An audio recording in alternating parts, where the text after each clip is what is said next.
Hi, Ed, and welcome and thank you very much for coming on Dialogue with David. Well, thank you very much. I'm enjoying the view I have at the moment, which is of a multicoloured bird looking like it's peeing all over the top of your head. So that's an encouraging place to start for a serious conversation. But nice to be here, David. Big fan of everything you do. So good to sit down here and talk. Well, likewise with you, Ed. I've watched with keen interest how Viewber's moved on since 2016. What gave you the idea to set it up in the first place?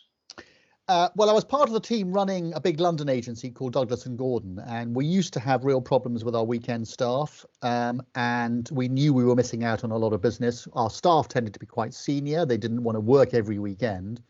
And in terms of our weekend staff, they only used to work Saturdays, and there was only one of them, and their diary was full by Tuesday. So I spotted an opportunity and thought it'd be really great to have a sort of go-to setup to help estate agents. And I thought at first it would help estate agents. And at that stage, David, I've been an estate agent for 37 years, and I thought, sod this for a game of soldiers. It's time to give this a go. So I went and started up Viewber, and luckily it's been a success, which is great.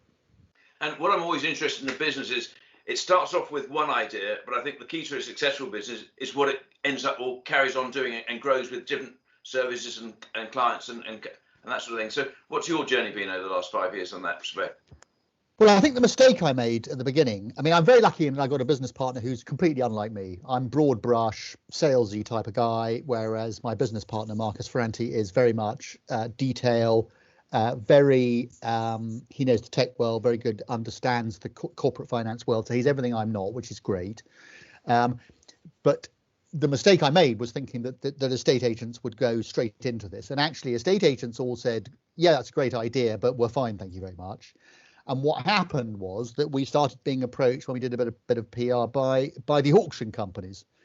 And we weren't expecting to go off into the other verticals. I mean, we're now in all sorts of verticals. You know, we do a lot with the estate agency industry, particularly the onlines and hybrids. Our biggest sector by far now is really auctions along with the onlines and hybrids. But then we're in property management, housing associations, build to rent, lots of other things. But auctions is really where it first caught hold. That's interesting. Yeah. And being in the auction industry myself, I can understand that they just can't get around all the properties all at the same time within the 2 weeks before the auction. They got 130 lots. You just don't have the staff in the office to do it. Well, it became fairly obvious. You know, we talked to some of the and auctioneers. I mean, you've been in this business, God knows how long. Auctioneers, they're a tough bunch. They're a tough bunch, auctioneers, and the big ones, the sort of Barnard Marcuses, the Savills, these sort of people came to us, and they clearly had been running. I don't know how they'd done it before, but they were running businesses all over the UK from a sort of centralised hub. And they were getting viewings done on a very ad hoc basis. As far as I can see, there were 2 or 3 people they used to use who ran around the countryside. It was very complicated to get them all sorted out. And at first, I think they were a bit suspicious of what Viewber was. It looked too simple. The idea that you could get a local person who was vetted and rated and trusted to go along to a property a couple of miles away, take a couple of pictures for the catalogue and do 3 open houses, all for about 100 quid. People thought, well, hang on a minute, that's just all bookable online. They thought, well, that's too easy. They sort of almost didn't trust it. Now, I think a lot of them probably can't believe that they did this sort of thing. Well, not that it didn't exist before, but they can't believe they managed to make it work before. That's interesting, because I was going to say, how important is the auction industry to your business model? And secondly, I was going to ask you, are the Viewber people trained? But it seems that that's all taken care of. Well, I mean, the auction industry is about 35% of our entire inventory. So that's a big chunk, obviously, of our business. And in terms of how our Viewbers are trained, a significant proportion of them have ex-property experience. But once they've done 5 or so viewings, we consider them to be absolutely ready to go. What we provide is good door openers, good, solid, reliable door openers. And our average is the average age is about 53. There are more females than males.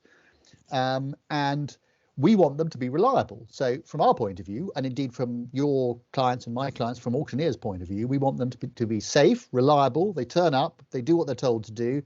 They read the notes on the property.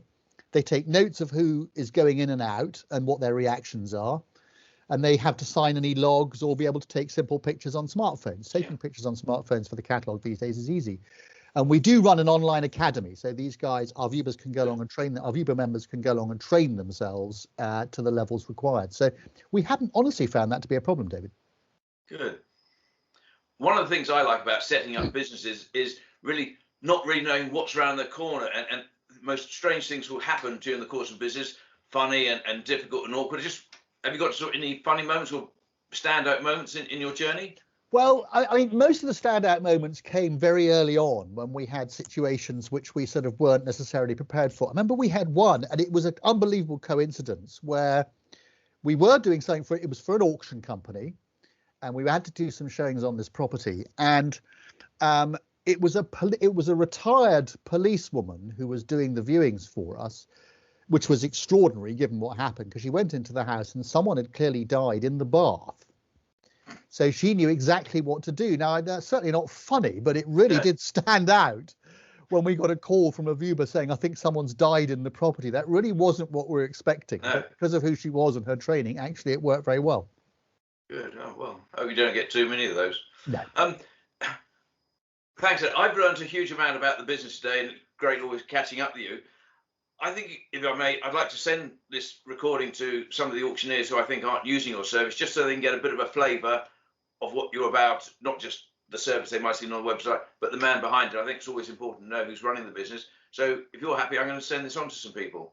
Well, I mean, that would be great, David. I mean, the auctioneers we currently do business with, which is a significant number. I think they probably do about 70% of the auctions, but I'm well aware that the auction business has a very, very long tail of established guys who work locally. They may even work over long distances. I'm particularly happy to be talking to you because I know how utterly indispensable you are for the auction industry and how well respected you are. I've seen you hovering around, and I've known nothing about auctions while I was an estate agent. And I'm well aware that auctions are changing quite fast. I think people are no longer looking at auctions as being somewhere where you sell bottom end or cheap property or whatever. The idea, given that it now takes via private treaty about 20 weeks or something to exchange contracts, the idea that you can get everything together really efficiently and put it into an auction, I think we're going to see auctions advancing. So we're very happy to be a part of it, and thanks for asking me on. No, I think you're absolutely right on that. And with the advent of online auctions, it negates the need for the expensive and room which you have to have with it in the old days with the auctioneer and the catalogue. Now it's straight in online and they're selling. And the statistics are for the year just gone are pretty similar to 2019. So it hasn't being online hasn't affected the industry in an adverse way anyway. No. And just before I go, Ed, I know you've got a love of Italian bikes and some Ducatis. I've got a Laverda. Are you out on it this weekend with the sunshine? Well, it's the right weather. I'm a bit bothered it's still cold. If I tell you that I'm old enough to have had my jab already, and here we are in the first week of March, my birthday is coming up on Sunday, and I shall be in excess of 60. So I'm going to try, but things aren't as easy as they used to be. But I hope maybe I'll bump into you. We both live somewhere in the south. Who knows? We might bump into each other on the A270. Well, we got something in common, Ed. We both like Italian motorbikes.